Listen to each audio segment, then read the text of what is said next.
परिस्थिति इतनी खराब थी कि बस का किराया बचाने के लिए पैदल चलते थे और कभी कभी तो 2 प्याली चाय में ही ये पूरा दिन निकाल देते थे। दोस्तों, इतनी गरीबी में इनके लिए छुट्टे पैसे बहुत अहम थे। उन्होंने इस बात को महसूस किया कि हर जगह लोग छुट्टे पैसे के लिए बहुत परेशान होते हैं और यहाँ से उन्हें एक नया बिजनेस आइडिया है। ऐसी और वीडियोस देखने के लिए सब्सक्राइब करें इस चैनल को और आगे आने वाले वीडियोस के नोटिफिकेशन पाने के लिए बेल आइकन को प्रेस करें। Hello friends, I am Nishant Verma और दोस्तों, आज मैं आपको एक ऐसे व्यक्ति की कहानी सुनाने जा रहा हूँ जो बिल्कुल हमारे और आपके बीच से ही निकलकर आगे बढ़े और अरबों रुपए का उन्होंने साम्राज्य खड़ा कर दिया।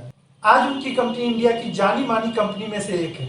ये अपने स्कूल के दिनों में ही टॉपर रह चुके थे और मात्र 14 वर्ष की उम्र में ही इन्होंने हायर सेकेंडरी का एग्जाम पास कर लिया। अलीगढ़ के कंफर्टेबल वातावरण से जब ये दिल्ली कॉलेज ऑफ इंजीनियरिंग पहुंचे तब उनके सामने जीवन की पहली कठिन चुनौती खड़ी हो गई। इन्हें अंग्रेजी बोलने और लिखने में कठिनाई होती थी क्योंकि उन्होंने अभी तक जो उनकी शिक्षा थी वो हिंदी मीडियम से ली थी। इन्होंने इंग्लिश लैंग्वेज सीखने की काफी कोशिश की, लेकिन इंग्लिश लैंग्वेज में पूरी पढ़ाई करना और साथ ही साथ इंग्लिश लैंग्वेज को भी सीखना एक बहुत ही कठिन काम था।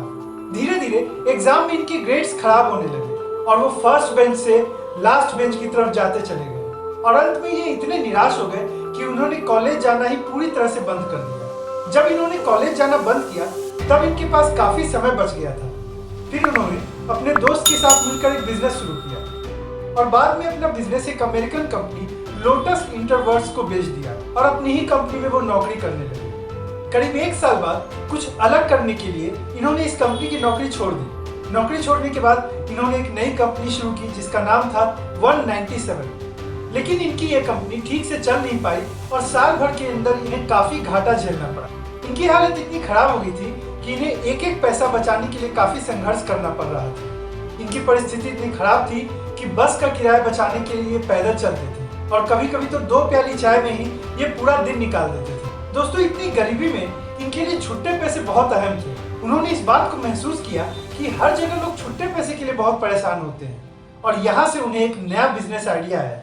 उन्होंने लोगों की इस समस्या को दूर करने की ठानी और फिर वो दिन रात अपने इस नए बिजनेस आइडिया पे काम करने लगे। उन्होंने एक ऐसा सिस्टम क्रिएट किया जिससे छुट्टे पैसे की लोगों की सारी समस्या ही हल हो गई।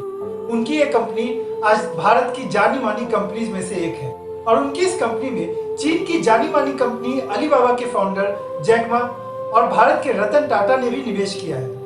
दोस्तों, उस व्यक्ति का नाम है विजय शेखर शर्मा और जो कंपनी उन्होंने क्रिएट की है उसे हम पेटीएम के नाम से जानते हैं, जिसे आज हर भारतीय इस्तेमाल कर रहा है। दोस्तों, इनके संघर्ष की कहानी हमें प्रेरणा देती है। ये बिल्कुल हमारी ही तरह एक छोटे से शहर से एक साधारण से परिवार से थे, लेकिन इन्होंने अपनी मेहनत और लगन से बहुत ही असाधारण काम किया। फ्रेंड्स, इस वीडियो में इतना ही। अगर आपको ये वीडियो अच्छी लगी हो तो इसे लाइक करें, शेयर करें